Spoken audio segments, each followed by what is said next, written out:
Hello दोस्तों, and study YouTube में आपका बहुत-बहुत स्वागत है।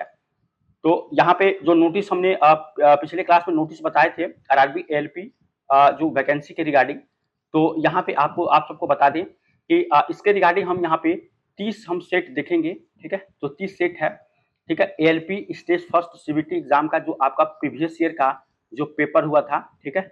इसके रिगार्डिंग हम यहाँ पे इसका पेपर को एनालिसिस करेंगे। तो 30 सेट है। तो हम आपसे कहेंगे अगर आप लोगों में जितने लोग भी चैनल पर नए हैं तो चैनल को सब्सक्राइब करिए, वीडियो को लाइक करिए, अपने यार दोस्तों को शेयर करिए, ठीक है? ये चीज़ करिए और जितने भी सेट वाले आपके जीके जीएस के जितने भी यहाँ पे क्वेश्चन होंगे, ठीक है? इसको हम एनालिसिस करेंगे और जानेंगे कि किस तरह से आपको एग्जाम में क्वेश्चन पूछा जाता है, ठीक है? तो इस डेट में फर्स्ट शिफ्ट का क्वेश्चन देखेंगे 9/8/2018 फर्स्ट शिफ्ट का पेपर यहाँ पे हम देखेंगे, ठीक है? जो नोटिस आया था उस नोटिस के रिगार्डिंग हमने और भी सारी उसमें चीज जो है एनालिसिस किए हैं कि कौन से जोन में आपको जो है यहाँ पे फॉर्म भरना है, किस कौन सा जोन आपका जो है सेफ जोन होगा, ठीक है? सेफ जोन कौन कौन होगा? आप लोगों में से मैक्सिमम लोग जानते भी होंगे कि कौन से जोन का होगा और कुछ लोग जो है अच्छे तरीके से सेफ जोन में जो अपना फॉर्म फिलअप भी किए होंगे। लेकिन अगर करेक्शन का वहाँ पे जो है नोटिस में दिया गया था कि करेक्शन करने के लिए मिलेगा, तो उसमें मिलेगा तो आप अच्छे तरीके से जोन में वहाँ पे अपने आप को रख सकते हैं, ठीक है? तो इसके रिगार्डिंग हम जो है एक वीडियो जरूर बनाएंगे और भी सारे जितने भी सब सारी नोटिस आपकी आती हैं तो उसके रिगार्डिंग भी आपको नोटिस मिलते रहेंगे, ठीक है? तो चैनल पर नए हैं तो सब्सक्राइब जरूर कर लीजिएगा। चलिए अब यहाँ पे हम क्वेश्चन देखेंगे, क्वेश्चन हमारा किस तरह से है। यहाँ पे क्वेश्चन काफी अच्छा क्वेश्चन है। यहाँ पे देखिए, ये हमारा फर्स्ट क्वेश्चन है। फर्स्ट क्वेश्चन ये है, कह रहा है कि रिक्त स्थान में उपयुक्त विकल्प भरे, ठीक है? रिक्त स्थान में उपयुक्त विकल्प भरना है आपको। कहता है कि वे पौधे जिनमें पौधे के विभिन्न भाग उपस्थित नहीं होते हैं, समूह किस समूह से संबंधित है, ठीक है? जिनमें विभिन्न भाग उपस्थित नहीं होते हैं वो कौन से इसमें आपको समूह कहलाते हैं? तो ये कौन से कहलाते हैं? ये कहलाते हैं थैलोफाइटा, ठीक है? थैलोफाइटा समूह के ये कहलाते हैं, यानी कि यहाँ पे क्या होगा? थैलोफाइटा, ठीक है? तो इसको यहाँ पे याद रखेंगे, थैलोफाइटा समूह से संबंधित है, ठीक है? ऑप्शन नंबर बी, ठीक है? थैलोफाइटा वर्ग में शैवाल, कवक तथा जीवाणु मुख्य रूप से आते हैं। इसमें क्या आते हैं? शैवाल, कवक, ठीक है? शैवाल, कवक, ठीक है? शैवाल, कवक और यहाँ पे जीवाणु, ठीक है? मुख्य रूप से आते हैं, ठीक है? थैलोफाइटा में। तो ऑप्शन नंबर बी इसका आंसर हो जाएगा, ठीक है? चलिए अब इसका देखेंगे हम क्वेश्चन नंबर सेकंड यहाँ पे देखेंगे। दूसरा कि मेंडेलीव की आवर्त सारणी में तत्वों के गुणों को उनके आवधिक स्वभाव माना जाता है, ठीक है? यहाँ पे मेंडेलीव के आवर्त सारणी में तत्वों के गुणों को उनके आवधिक स्वभाव माना जाता है। परमाणु संख्या, परमाणु द्रव्यमान, परमाणु के आकार, आयनीकरण, इंथैल्पी, ठीक है? तो मेंडेलीव के आवर्त सारणी में उनके गुणों के तत्वों को क्या माना जाता है? आवधिक स्वभाव माना जाता है, ठीक है? यहाँ पे किसके स्वभाव माना जाता है? आवधिक स्वभाव, मतलब उनके परमाणु के द्रव्यमान, ठीक है? तो परमाणु के द्रव्यमान यहाँ पे इसके आवधिक जो है आपका स्वभाव माना जाता है, परमाणु द्रव्यमान। तो ऑप्शन नंबर बी इसका आंसर हो जाएगा, ठीक है? ऑप्शन नंबर बी इसका आंसर यहाँ पे हो जाएगा, ठीक है? चलिए अब देखते हैं हम यहाँ पे तीसरा क्वेश्चन कि मेंडेलीव वाली आपको आवर्त सारणी से पूछा गया था, ठीक है? पीरियोडिक टेबल से। अब देखिए अगला क्वेश्चन, जब एक परिपथ में कई प्रतिरोध श्रृंखला में जुड़े हुए होते हैं, ठीक है? जब एक परिपथ में यहाँ पे श्रृंखला में जुड़े होते हैं तो करंट का मान क्या होता है, ठीक है? जब श्रृंखला में जुड़े होते हैं तो करंट का मान एक समान यहाँ पे होता है, ठीक है? एक ही रहता है, मतलब एक समान यहाँ पे। ऑप्शन नंबर डी यहाँ पे होता है, ठीक है? ऑप्शन नंबर डी इसका आंसर यहाँ पे हो जाएगा, ठीक है? और विद्युत पर जो आपका परिपथ होता है, जो विद्युत परिपथ होता है, इसमें किस तरह के आपके श्रृंखला होते हैं? तो आपको यहाँ पे समांतर श्रेणी होता है और पार्श्वबद्ध होता है और एक श्रेणीबद्ध होता है, ठीक है? श्रेणीबद्ध होता है और एक दूसरा क्या होता है? पार्श्वबद्ध, ठीक है? तो इस तरह से आपके होते हैं, ठीक है? जो भी आपके विद्युत के परिपथ आपके बनते हैं तो दो तरीके के यहाँ पे बनाया जाता है, ठीक है? इसको भी याद रखेंगे। यहाँ पे जो आपके था कि एक परिपथ में कई प्रतिरोध श्रृंखला में, अगर श्रृंखला में जुड़े होते हैं तो उनके करंट का मान क्या होता है? सेम होता है। अगर सीरीज में जुड़ा हो तो करंट का मान सेम होता है, ठीक है? चलिए और आपको यहाँ पे अगर सीरीज की बात करें तो मान लीजिए अगर आपको परिपथ प्रतिरोध अलग अलग दिया, जैसे R1 दिया गया, R2 दिया गया, R3 दिया गया है, ठीक है? तो R इक्विवेलेंट कितना हो जाएगा? R इक्विवेलेंट आपके कितना हो जाएगा? R1 प्लस R2 प्लस क्या हो जाएगा R3, ये आपके R इक्विवेलेंट यहाँ पे निकल के आ जाएगा। ठीक है, R इक्विवेलेंट। ठीक है, इसको आप याद रखेंगे। चलिए अब देखेंगे यहाँ पे क्वेश्चन नंबर, अगला क्वेश्चन है आपका, एक परमाणु में न्यूट्रॉनों की संख्या किसके बराबर होती है। ठीक है, एक परमाणु में न्यूट्रॉनों की संख्या किसके बराबर होती है, ये आपको बताना है। ठीक है, तो यहाँ पे जो होगा आपका द्रव्यमान संख्या के, द्रव्यमान संख्या परमाणु संख्या के। ठीक है, और यहाँ पे परमाणु संख्या इलेक्ट्रॉनों की संख्या के, तो द्रव्यमान संख्या माइनस परमाणुओं की संख्या, ये आपकी होती है। ऑप्शन नंबर बी इसका आंसर हो जाएगा। ठीक है, यानी कि न्यूट्रॉनों की संख्या अगर आप जब भी करेंगे तो यहाँ पे द्रव्यमान संख्या, ठीक है, और यहाँ पे परमाणु जो है परमाणुओं की संख्या, मतलब आप यहाँ कर सकते हैं ये न्यूट्रॉनों की संख्या, द्रव्यमान संख्या और माइनस परमाणुओं की संख्या, परमाणुओं की संख्या के बराबर ये होता है न्यूट्रॉनों की संख्या। ठीक है, ऑप्शन नंबर बी इसका आंसर हो जाएगा। चलिए अब यहाँ पे ये आपका एटॉमिक स्ट्रक्चर से परमाणु संरचना से क्वेश्चन पूछा गया था, जो परमाणु संरचना का चैप्टर होता है। अब देखिए यहाँ पे क्वेश्चन है, किस संवैधानिक कानून के माध्यम से भारत और पाकिस्तान दो स्वतंत्र राष्ट्रों में विभाजित किए गए थे। ठीक है, तो भारतीय स्वतंत्रता अधिनियम 1947 और भारतीय स्वतंत्रता पाकिस्तान स्वतंत्रता अधिनियम 1947, भारतीय विभाजन अधिनियम 1947, पाकिस्तान विभाजन अधिनियम 1947। ठीक है, तो किस संवैधानिक कानून के माध्यम से भारत और पाकिस्तान दो स्वतंत्र राष्ट्रों में विभाजित किए गए थे। तो इसका जो आपका आंसर था ये था आपको भारतीय स्वतंत्रता अधिनियम 1947 के अधिनियम, इसके अधिनियम के अंतर्गत क्या हुए थे, भारत और पाकिस्तान, ठीक है, इंडिया और यहाँ पे पाकिस्तान, ये दोनों क्या हुए थे, अलग अलग हुए थे। भारतीय स्वतंत्रता अधिनियम 1947। ठीक है, तो इसको यहाँ पे ऑप्शन नंबर ए इसका आंसर हो जाएगा। ठीक है, चलिए अब क्वेश्चन देखते हैं। अगला क्वेश्चन देखिए आपको, सर्च लाइट का प्रवर्तक कौन होता है।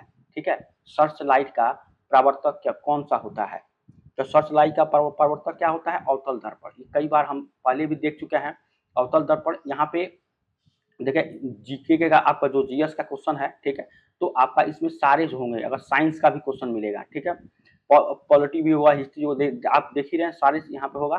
तो आपको जो है ज्यादातर यहाँ पे देखने की जरूरत है और ये जानने की जरूरत है किस टॉपिक से क्वेश्चन किस तरह से पूछा है। जब हम 30 सेट यहाँ पे जो है आपको जब करा देंगे, ठीक है, लगभग 30 सेट आपका होगा यहाँ पे, तो आप देखेंगे कि आपको खुद पता चल जाएगा कि हम किस तरह से पढ़ना है। ठीक है, तो ये चीज आपको ध्यान में होना चाहिए। चलिए अब देखिए यहाँ पे, ये तो आपका ऑप्शन नंबर बी इसका आंसर हो जाएगा यहाँ पे। ठीक है, कि सर्च लाइट का प्रवर्तक कौन सा है, तो अवतल दर्पण यहाँ पे हो जाएगा। ठीक है, चलिए अब हम देखेंगे क्या यहाँ पे आपका अगला अवतल दर्पण हो जाएगा। एक चीज और हम इसके बारे में थोड़ा और बता देते हैं कि जो ये अवतल दर्पण होता है इसको क्या कहते हैं, अभिसारी दर्पण भी बोलते हैं, अभिसारी दर्पण। ठीक है, अभिसारी दर्पण भी कहा जाता है। ठीक है, अभिसारी दर्पण भी कहा जाता है अवतल दर्पण को। ठीक है, तो इस तरह की चीजों को आपको याद रखना चाहिए। ठीक है, और अवतल दर्पण का अगर कुछ और भी सारी से उपयोग की बात करें, उपयोग कहाँ कहाँ होता है, तो पहला आपको कहाँ पर होता है, गाड़ी के हेडलाइट में। ठीक है, गाड़ी के हेडलाइट में। ठीक है, गाड़ी के हेडलाइट में। दूसरा यहाँ पे क्या होगा, बड़ी फोकस दूरी वाला अवतल दर्पण, दाढ़ी बनाने के लिए। ठीक है, ठीक है, आंख नाक कान आदि जो डॉक्टर होते हैं, ठीक है, आंख नाक और कान मतलब ENT, ये तो दांत होता है, लेकिन कान मतलब ईयर भी हो जाएगा, एक आपको आई हो जाएगा, ये नोज हो जाएगा, ये ईयर हो जाएगा। ठीक है, आंख नाक कान वाले जो डॉक्टर होते हैं, ये लोग जो है इसका उपयोग करते हैं अवतल दर्पण का। तो उपयोग में गाड़ी के हेडलाइट में दाढ़ी बनाने वाले जो भी शीशा यूज किया जाता है अवतल दर्पण होता है। आंख नाक और कान वाले मतलब आइज नोज और ईयर, ये जो डॉक्टर होते हैं इन सब जो है इसके दर्पण का उपयोग करते हैं देखने के लिए। ठीक है, और सोलर जो कुकर होता है, सोलर कुकर, तो उसमें भी आपको क्या किया जाता है, इसी का सोलर कुकर जो होगा इसका भी यूज किया जाता है। ठीक है, चलिए तो ये क्वेश्चन था। अब देखिए अगला क्वेश्चन हो जाएगा आपका, पानी को ब्लीचिंग पाउडर में मिलाने पर कौन सी गैस निकलती है। पानी को यहाँ पे ब्लीचिंग पाउडर में मिलाने पर कौन सी गैस निकलती है। ठीक है, तो H2O है, इसको CaOCl2, ठीक है, इसको जब आप मिलाएंगे, ठीक है, इसको जब आप मिलाएंगे, पानी को ब्लीचिंग पाउडर में मिलाने पर कौन सी गैस निकलती है, तो आप ध्यान से देखें यहाँ पे, तो कौन सी गैस निकलती है यहाँ पे, तो क्लोरीन गैस निकलती है। ठीक है, क्लोरीन गैस यहाँ पे Cl2 ये आपकी निकलती है। ठीक है, ये आपका ब्लीचिंग पाउडर का फार्मूला होता है, ब्लीचिंग पाउडर। ठीक है,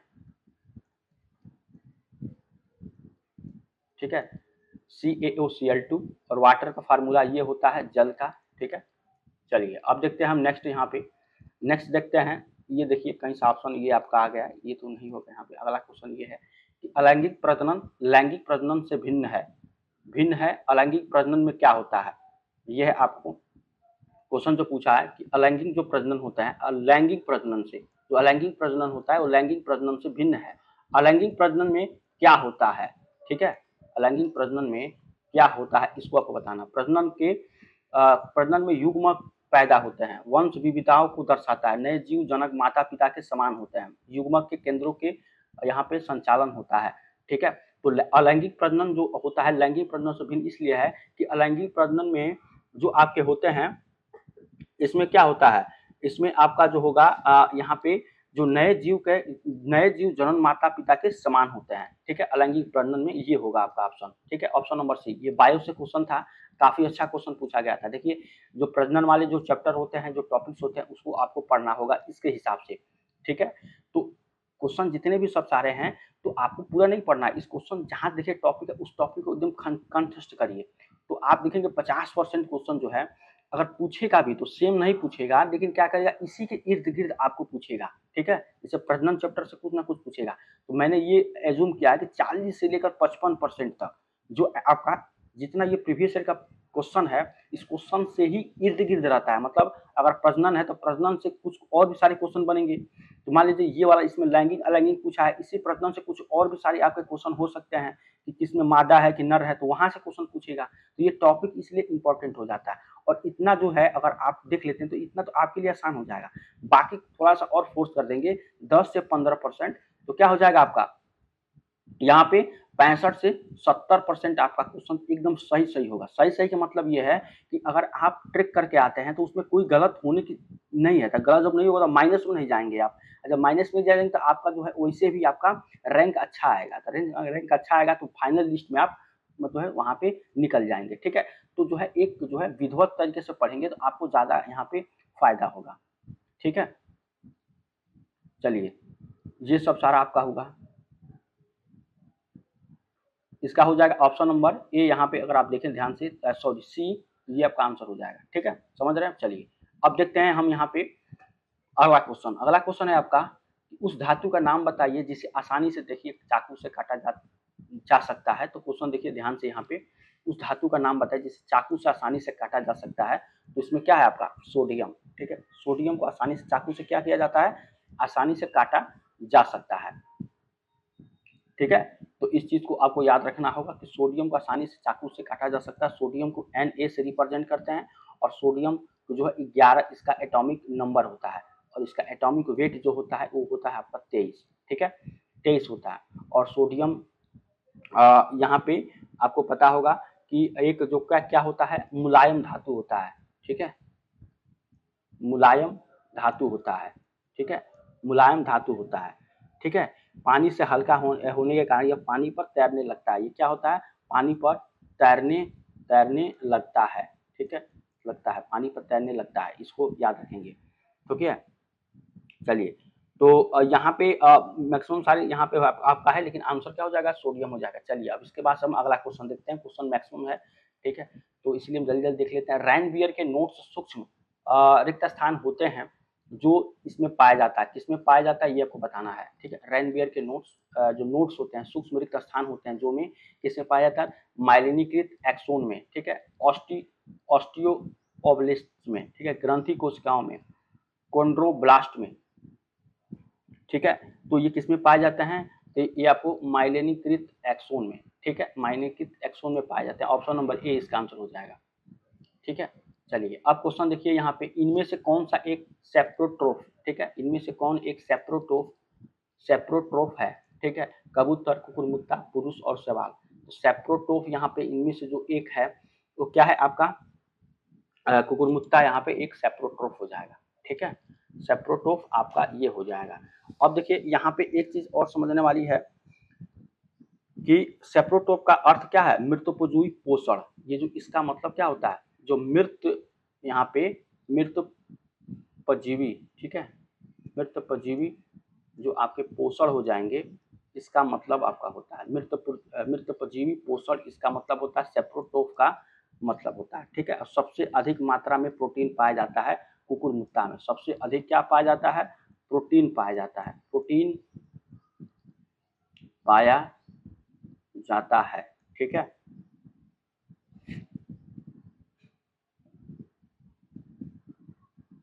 समझ रहे हैं, चलिए अब यहाँ पे ऑप्शन नंबर 20 का आंसर हो जाएगा। अब हम देखते हैं अगला क्वेश्चन। संवेग को किसके गुणनफल के रूप में व्यक्त किया जाता है, ठीक है, संवेग। अब संवेग आपका क्या होता है, मास गुणे वेलोसिटी। जो संवेग होता है इसको बोलते हैं मोमेंटम, ठीक है, इसको पी से रिप्रेजेंट करते हैं। तो ये होता है आपको द्रव्यमान गुणे वेलोसिटी, यानी m इंटू वी, ठीक है, ये आपको ये होता है द्रव्यमान गुणे वेग, ठीक है। तो ये आपका मोमेंटम निकल के आता है संवेग, ठीक है, ये आपका होता है P equal to m into V, ये इसका फार्मूला होता है। इस पे क्वेश्चन भी बहुत सारा आपको देखने को मिलेंगे। तो द्रव्यमान और गुणे वेग को क्या कहते हैं, आपको मोमेंटम कहते हैं। ऑप्शन नंबर सी इसका आंसर हो जाएगा, ठीक है, समझ रहे हैं। तो ये आपका फार्मूला, इसको याद रखेंगे, ऑप्शन नंबर सी हो जाएगा। चलिए अगला देखते हैं। अगला आपका हो जाएगा यहाँ पे, नकारात्मक त्वरण निम्न में से किसकी दिशा के विपरीत होता है, ठीक है। जो नकारात्मक त्वरण होता है ये किसकी दिशा के विपरीत होता है, ये आपको बताना है। तो नकारात्मक त्वरण जो होता है आपका, ये किसके विपरीत के त्वरण होता है, तो ये आपका वेग के, ठीक है, वेग वेलोसिटी के क्या होता है, विपरीत होता है। और यहाँ पे किसी वस्तु के वेग परिवर्तन की दर को क्या कहते हैं, आपको त्वरण कहते हैं। मतलब वेग परिवर्तन की दर v बाई टी, वेग परिवर्तन की दर v बाई टी क्या होता है, एक्सेलरेशन, त्वरण। ये आपका एक्सेलरेशन होता है, इसको कहते हैं त्वरण, ठीक है।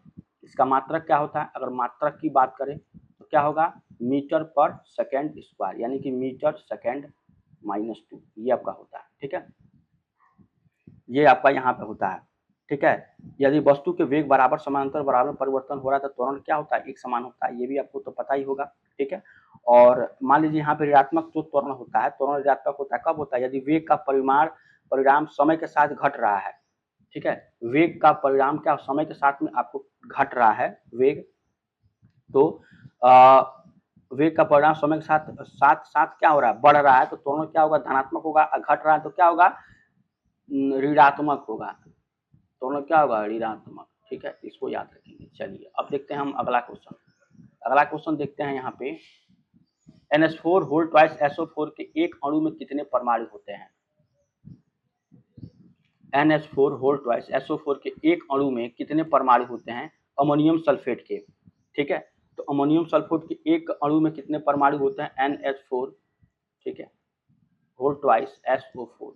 यहाँ पे देखेंगे दो नाइट्रोजन है, ठीक है, दो नाइट्रोजन है, हाइड्रोजन कितने हो जाएंगे, ये हो जाएंगे 8, और सल्फर कितना हो जाएंगे 1, ऑक्सीजन कितना हो जाएगा 4, ठीक है।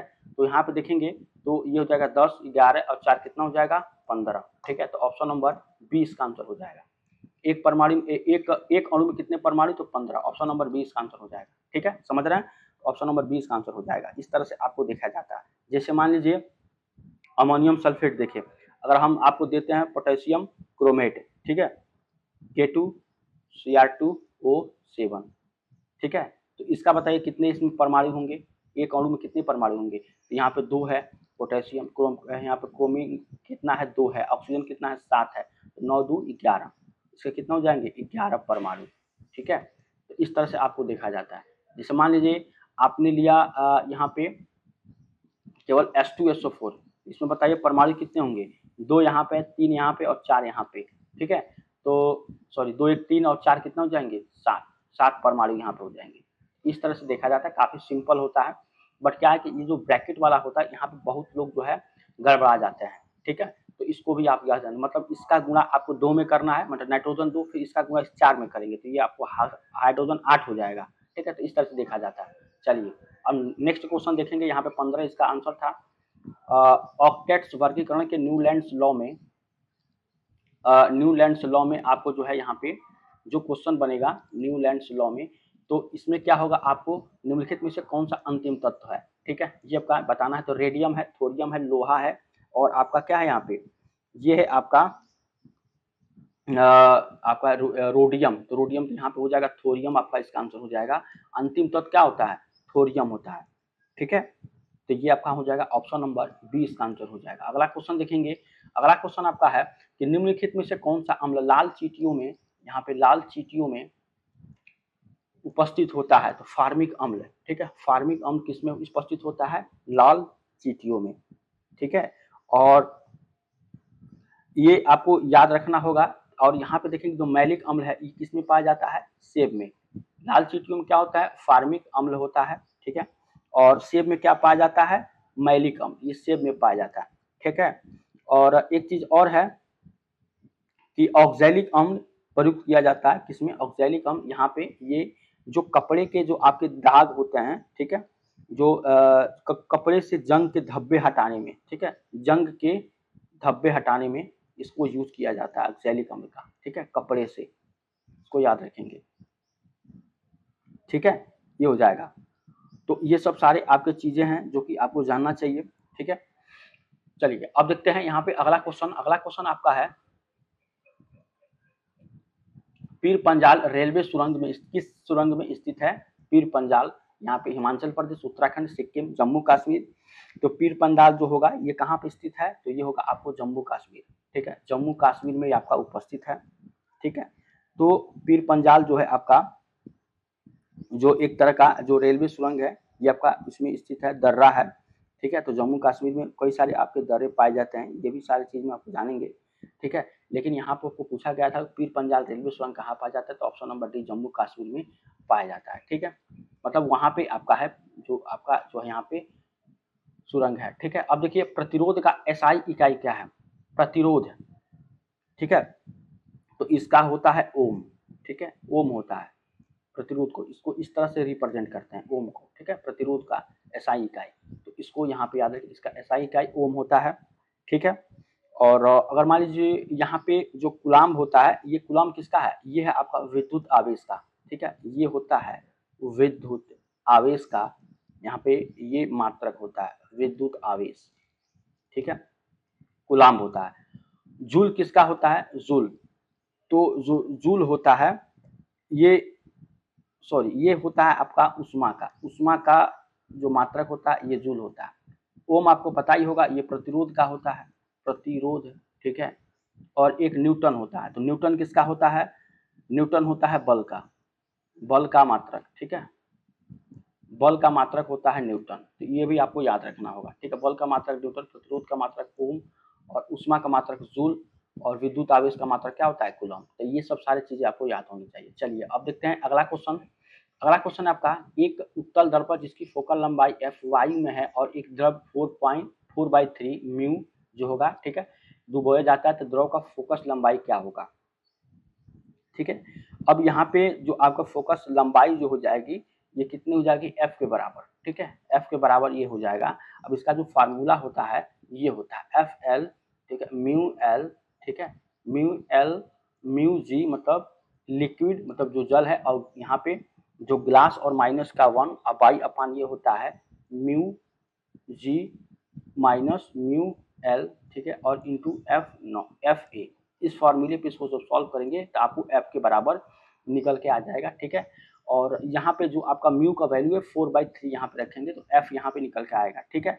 जहाँ पे एफ एल क्या होता है, द्रव में लेंस की फोकस दूरी, ये लिक्विड मतलब द्रव में लेंस की फोकस दूरी एफ एल होता है, और वाई में लेंस की फोकस दूरी क्या होती है, एफ ए होता है। यहाँ पे वाई में लेंस की फोकस दूरी, ठीक है, लेंस का अपवर्तनांक क्या कितना होता है, म्यू जी होता है, ठीक है, और द्रव का अपवर्तनांक क्या होता है, म्यू एल होता है, ठीक है। इस तरह से इस क्वेश्चन को यहाँ पे ऑप्शन नंबर डी इसका आंसर हो जाएगा, ठीक है। तो ये हमारा लास्ट क्वेश्चन था यहाँ पे, ठीक है, और उम्मीद करेंगे कि आपको ये क्वेश्चन पूरी तरीके से ये जो पेपर है ये समझ में आया होगा कि किस तरह से क्वेश्चन आपको पूछ रहा है। कोई भी डाउट है, दिक्कत है तो जरूर यहाँ पे कमेंट करें। और इस तरह के अगर आप देखना चाहते हैं हमारी पूरी प्रीवियस ईयर के जो पेपर है ALP से रिलेटेड, तो हमारे चैनल पे आप जो है विजिट करिए, चैनल को सब्सक्राइब करिए, लाइक करिए, अपने यार दोस्तों को शेयर करिए। ठीक है? और भी सारे जो भी सब्जेक्ट हैं आपके, जैसे कि मैं आपको बता देता हूँ, चाहे रीजनिंग का हो, मैथ का हो, ठीक है? या करंट अफेयर हो, तो यहाँ पे इस तरह के भी क्वेश्चन आपको देखने को मिलेंगे। आप देखेंगे करंट अफेयर ज़रूर यहाँ पे हम जो है लेने वाले हैं करंट अफेयर को, की क्लास को, ये आपके काफ़ी इम्पोर्टेंट है, ठीक है? तो ये सब बताना, तो ये फर्स्ट था। अब अगला हम जो सेकंड वाला अगले क्लास में देखेंगे। मिलते हैं नेक्स्ट क्लास, तब तक थैंक यू सो मच।